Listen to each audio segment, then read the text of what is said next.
ज्योतिबा डोंगर भक्तांनी फुलला आहे। सासन काठ्यात ज्योतिबा डोंगरावर आता दाखल होण्यास सुरुवात झालेली आहे।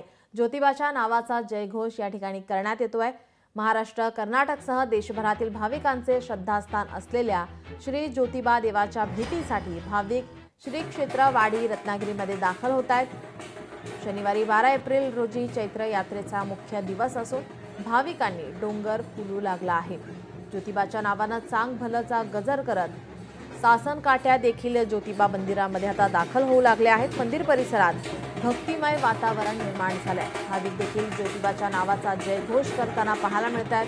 दरम्यान ज्योतिबा यात्री करून आता 33 ठिकाणी पार्किंगची सोय करण्यात आलेली आहे।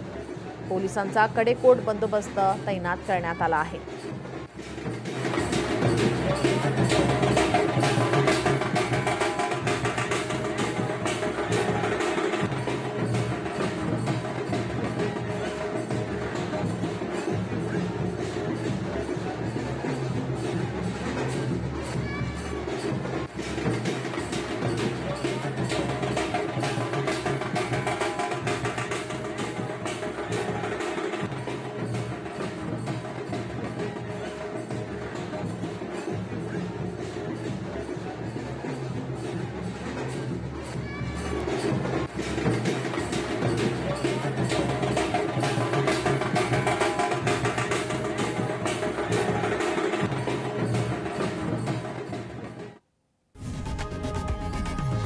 लोकशाही मराठी ऐका, पहा, जागरूक रहा।